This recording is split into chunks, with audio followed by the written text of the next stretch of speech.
우리 가족의 고민을 속 시원히 해결해드리는 김숙기의 가족이야기 시간인데요. 나오미 가족문화연구원 김숙기 원장과 함께합니다. 안녕하세요. 안녕하세요. 김숙기입니다. 예, 반갑습니다. 오늘 상담 내용 먼저 전해드릴게요. 오늘의 사연은 이렇습니다.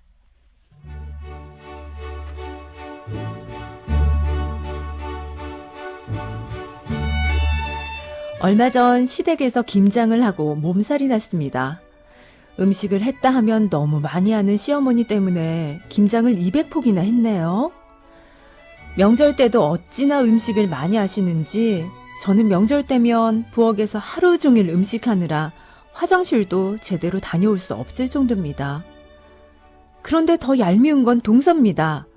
동서는 회사를 다니는데요. 그 핑계로 김장을 할 때도 코빼기도 보이지 않고 어머니께 돈만 보냅니다. 명절 때도 음식 다 하고 나면 나타나서 시어머니랑 안방에 누워서 수다를 떱니다. 물론 명절 때도 두둑한 봉투를 들고 나타나죠. 시어머니는 동서가 내미는 돈 봉투 때문인지 동서한테는 일하느라 힘드니까 거들지 않아도 된다고 얘기합니다. 저한테는 하루 종일 일해도 칭찬 한마디 안 하시면서요. 이런 상황이 10년 동안 계속되니까 솔직히 이제는 너무 화가 나고 지칩니다. 저는 그저 이 집에 일하러 들어온 사람이 된 것 같아 너무 서럽습니다. 그래서 이제 더 이상 시댁에 가기도 싫은데 이 상황을 어떻게 해결해야 할까요?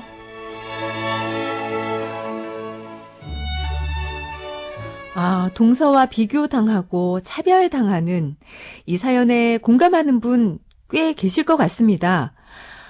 시어머니와의 고부 갈등도 문제지만 동서지간의 갈등도 요즘 심각한 가정이 많더라고요.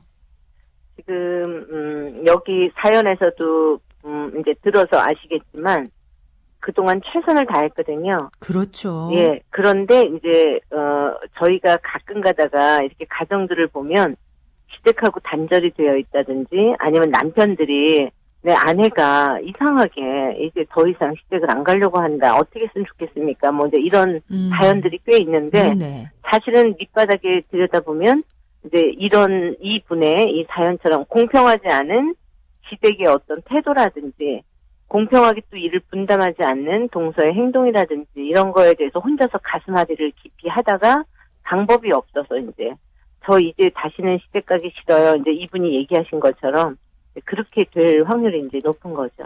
사실은 동서가 없이요. 그냥 어머니랑 혼자서 김장을 하고 어머니랑 같이 또 음식을 하고 이런 경우라면 이렇게까지 서운하거나 힘들 것 같지는 않거든요. 그런데요. 이 부분을 그래서 이제 두 가지로 생각을 좀 해보셔야 돼요. 네. 이제 이 동서하고의 비교나 아니면 차별에 대한 부분하고 네. 그리고 200포기 아까 이제 저도 김장 200포기 했어요라고 하는데 그 시어머니하고 이제 둘이서 200포기 했다는 것 같이 느껴졌어요. 네네. 그리고 명절 때도 음식의 양이 이제 하도 많아서 화장실도 다녀올 수 없을 정도로 이제 온종일 음식만 한다 뭐 이제 이런 이야기가 있잖아요. 네네. 그리고 네가 많이 애썼다 수고했다 이제 함께 나누는 문화가 또 아닌 거예요. 그렇죠. 그러면 그 부분도 사실은 이분이 버거울 수 있어요. 버거워요.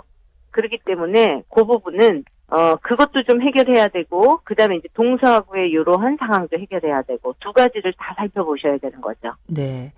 근데 이런 상황에서 동서는 바쁘니까 뭐 어쩌고 저쩌고 하면서 무조건 참는 게 답은 아닌 것 같습니다. 서로 좀 사이를 나쁘게 하지 않으면서 이 문제를 해결할 수 있는 방법이 있을까요? 우선은 첫 번째는요. 가장 가까이에 있는 남편하고 상의를 먼저 하셔야 돼요. 네. 그리고 이제 두 번째는 시댁 가족에게도 이 아내가 몸살이 났다는 것을 알려주셔야 돼요. 이번에 이렇게 김장을 200포기나 하고 그랬는데 그러니까 몸살이 이렇게 오랫동안 났다. 몸이 아프다. 이거를 좀 얘기를 해주셔야 되고요. 네. 그다음에 이제 세 번째는 이분에게 이제 제가 드리고 싶은 얘기는 아까 첫 번째, 두 번째는 이제 남편의 이제 어떤 상의 후에 남편의 협조가 필요한 거고, 지금부터는 이분이 꼭 아셔야 되는 게 스스로 자기 몸을 관리해야 하는 거예요. 네. 우선 자기의 몸 상태를 망가뜨리면서까지 해야 할 정도면 그 부분에 대해서는 조금 다시 조정을 해줘야 돼요. 그래서 스스로 할 수 있는 범위를 정한 다음에 그 부분에 대해서 기쁜 마음으로 최선을 다해야 되는 것. 그거를 우선 좀 아셔야 되고, 그 다음에, 네. 제가 마지막으로 좀 말씀드리고 싶은 거는 가족들이 모여서 함께 할 수 있는 방법에 대한 대안을 꼭 찾으셔야 돼요. 그러니까 예를 들면, 다른 분의 도움을 조금 더, 손길을 좀 필요로 해가지고 다른 분을 투입을 시킨다든지, 비용이 좀 지출이 되더라도요. 네. 아니면 주말에 하는 방법, 그러니까 그 평일에 하지 않고 가족이 전부 다 모였을 때 하는 일정을 그렇게 잡는 거죠. 그래서 남편들을 좀 참여시키는 방법도 하나의 이제 방법이고, 그렇게 되면 이제 그때는 동서도 이제 다 함께 이제 모이게 되는 거죠. 이 김장김치 200포기를 아마 어머님하고 지금 2분만 먹는 게 아니고 가족들이 다 나눠서 이렇게 그럴 것 배분해가지고 같죠. 주시는 것 같아요. 네. 그래서 여기에서는 한 사람의 희생을 강요하는 가족 문화는 잘못된 거다. 함께 해결해가는 방법을 꼭 찾아라. 이런 이야기를 제가 꼭 드려야 되겠네요. 그런데 네. 참 이게 말처럼 쉽게 해결이 되면 정말 좋은데 우리 네. 어르신들이요. 원래 갖고 있던 생각을 바꾸기가 어려우신 것 같거든요. 내가 할 수 있는 만큼만 하고 싶고 도움을 받고 싶고 한데 그래서 이렇게 했으면 좋겠다라는 얘기를 했는데도 받아들여지지 않으면 더 큰 절망이 올 수도 있을 것 같거든요. 그렇다 할지라도 네. 우선 첫 번째는 이분이 상대방을 비난하지 않고 미리 요청하는 방식으로 바꾸셔야 요청의 돼요. 방식. 네네. 네.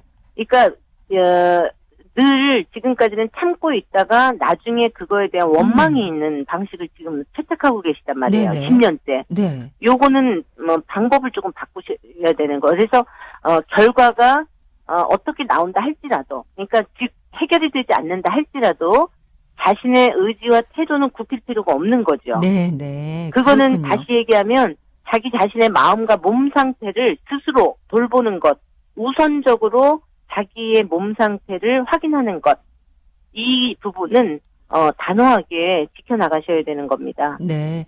그렇다면은 일단 가장 나의 편이 되어줄 우리 남편에게 내 감정이 이러이러하다라고 해서 남편에게 가장 먼저 도움을 청하는 게 좋은 방법일 것 같네요.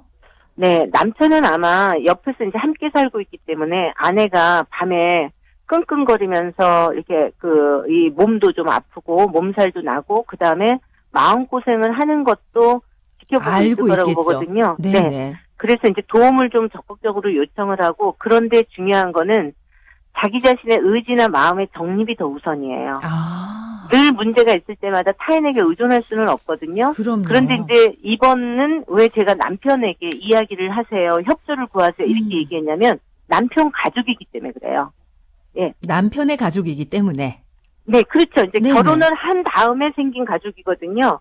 그러면 남편이 여기에서는 굉장히 중요한 역할을 해야 해요. 맞습니다. 만약에 친정의 문제면 남편이 친정의 문제 때문에 고통을 받고 있다 이러면 아내가 여기에 대해서 중심이 돼가지고 중요한 역할을 하면서 중간에서 해결할 수 있는 방법에 대한 힘을 제공해 주셔야 되고요. 그럼요. 그렇기 때문에 이 부분에 있어서는 남편하고 잘 이야기를 좀 하시면서 내가 이렇게 많이 힘들고 이 부분에 대해서 많이 속상하다. 근데 절대 비난투로 얘기하지 마시고 내 마음 상태가 이렇고 내가 이런 것 때문에 정말 많이 몸도 많이 지쳐 있다. 그리고 내가 할 수 있는 범위에 너무나 많은 것들이 과부하 상태라고 하는 거를 이야기를 좀 잘 전달하시는 것이 이제 굉장히 중요하죠. 네. 그러니까 여기에서 이때, 네. 여기에서 이때 이제 흔히들 우리 여성들이 실수하는 게 뭐냐면 당신 엄마는 왜 그래? 맞아요. 당신 집은 맨날 이 모양이야. 이렇게 타박하면은 남편의 협조를 구할 수가 없어요. 맞아요. 싸움이 예. 더 일어나게 되는데 이럴 때 대화할 때 비난하지 않고 요청하라. 네. 오늘 반드시 좀 기억을 해 두셔야겠고요. 또 이 방송 들으시는 남편들도 잘 들어두셨다가 우리 아내가 어떤 요청을 했을 때 최대한 도와줄 수 있는 그런 환경이 좀 만들어졌으면 좋겠습니다. 오늘 말씀 잘 들었습니다. 네, 고맙습니다. 지금까지 나오미 가족문화연구원 김숙기 원장과 함께했습니다.